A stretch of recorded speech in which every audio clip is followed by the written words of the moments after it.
안녕하세요, 여러분. 백영기 목사입니다. 오늘은 사무엘하 12장 나단 선지자의 등장과 함께 이야기가 나옵니다. 나단 그리고 다윗. 스토리는 이렇습니다. 나단 선지자가 다윗에게 왔습니다. 그리고 다윗과 진중하게 얘기를 합니다. 얘기를 할 때 예화를 하나 들죠. 비유를. 굉장히 부자인 사람이 있고 가난한 사람이 그 옆에 있었는데, 부자인 사람이 가난한 사람의 양을 뺏어서 자기가 재산이 많은데도 그 양을 잡아서 먹었다라는 거예요.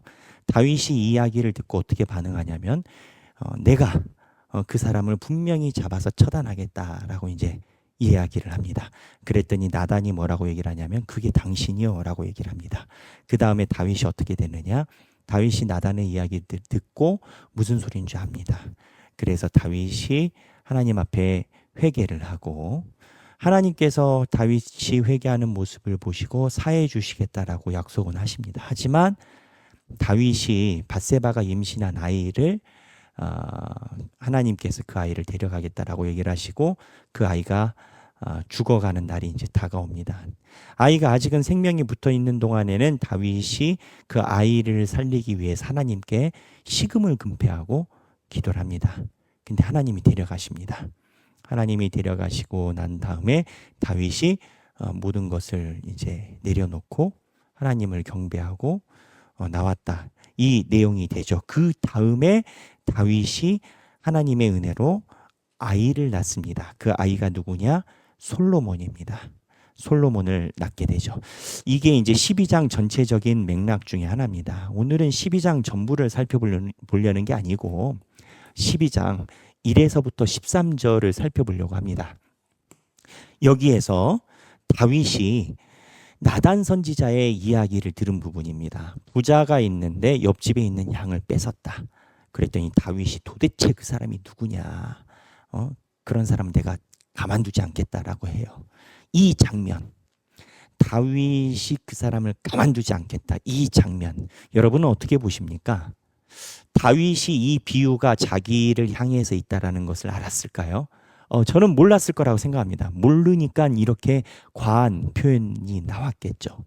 근데 다윗이 이러한 과한 표현을 할 때 다윗의 반응을 신학자들이 많이 관찰을 합니다.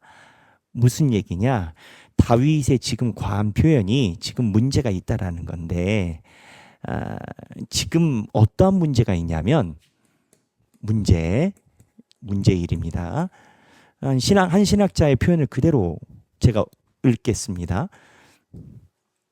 과도한 정의를 구현한 것은 하기 위한 것은, 그 다음 문구가 재미있습니다. 그 다음 문구에 뭐라고 이제 표현을 해놨냐면 자신의 죄 때문에 희생된 정의를 보충하기 위한 것이다.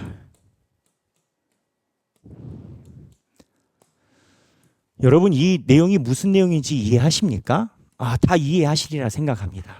자신의 죄 때문에, 그러니까 내가 잘못한 것을 보상하기 위해서 사람들이 과도한 정의에 열을 낸다는 겁니다. 자기가 잘못한 게 많은데 그거에 대한 보상 심리를 그쪽으로 이제 발산을 한다라는 거죠. 좋지 않다라는 거예요. 다윗이 그렇게 양을 뺏은 사건에 대해서 정의를 행사하려는 모습이 자신의 죄를 보지 못하고 자기는 깨끗하고 내가 하면 로맨스고 남이 하면 불륜, 이런 식으로 집중을 한다라는 거예요. 이거에 대해서 여러분 어떻게 생각을 하십니까? 문제가 있다라고 얘기를 하니까 우리 안에도 그러한 마음과 부족함이 있을 수 있죠. 근데 성경은 언제나 그 탈출구 결과를 우리에게 보여줍니다. 이 문제를 다윗이 어떻게 해결하느냐, 이 늪을 나와야 될 거 아니겠습니까? 이 늪을 나오는 방법이 뭐일까요? 해결 방법은 다윗은 나단이 당신이 그 사람이니이다 이라고 표현할 때 하나님 앞에 회개를 합니다. 이게 집중을 해야 되는 부분이 있습니다. 다윗은요, 지금 현재 이 우리아를 죽일 때 본인이 죽였다라는 대외적인 물증은 없습니다. 전쟁터에 나가서 우리아가 죽었을 뿐입니다. 다윗이 뭐 교사로 살인했다. 만약에 다윗이 어떠한 군사를 시켜서 죽이라고 했다면 다윗의 책임이겠죠. 근데 적군 손에 의해서 죽게 됩니다. 무슨 얘기냐면 얼마든지 다윗이 핑계를 대려면 핑계 댈 수가 있다라는 겁니다. 하지만 다윗이 나단이 당신이 그 사람입니다 라고 했을 때 변명하지 않습니다.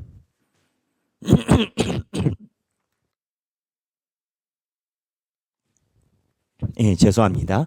다윗이 그 사람이 당신이다라고 했을 때 변명하지 않습니다. 다윗의 능력은 이겁니다. 다윗은 우리가 가지고 있는 자신의 죄 때문에 희생된 정의를 보충하기 위한 이 심리, 다윗도 가지고 있습니다. 여러분, 우리도 있어요. 이거는 사람이 가지고 있는 본연의 심리라고까지 우리는 얘기할 수 있다라고 봅니다. 인간은 그럴 수 있어요. 인간은 그래요. 근데 이 심리를 보충하기 위해서 했었던 그 모습을 회개하는 능력이 다윗의 능력이었다라는 거예요. 우리도 사물을 보고 교회에서 신앙생활할 때 여러 가지 많은 생각이 교차할 수가 있습니다. 오버랩할 수가 있습니다. 그런데 그거를 돌아오게 하는 능력이 하나님이 우리에게 말씀하시고 싶은 내용입니다. 그래서 저는 묵상하면서 이러한 내용을 생각을 했어요. 정의 구현이 나를 정의롭게 하는 게 아니라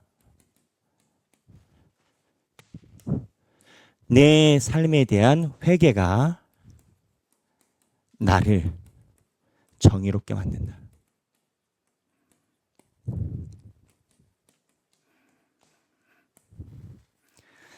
다윗이 자기의 정의 구현이 자기의 의로움을 탈출하는 방법이 되지 못합니다.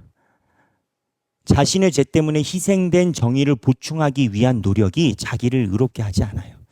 사람들에게 실수하거나 사람들에게 상처 줬을 때 그거를 다른 각도로, 다른 방향으로 인정하지 않고 마치 그거는 뭐 그냥 지나가는 것처럼 하고 다른 것으로 보상해서 우리의 관계나 태도가 회복되지 않습니다. 바로 내가 잘못했었던 그 부분에서 하나님 앞에 회개하는 모습이, 다윗이 그거를 다루는 모습이 다윗을 의롭다라고 여겨주는 겁니다.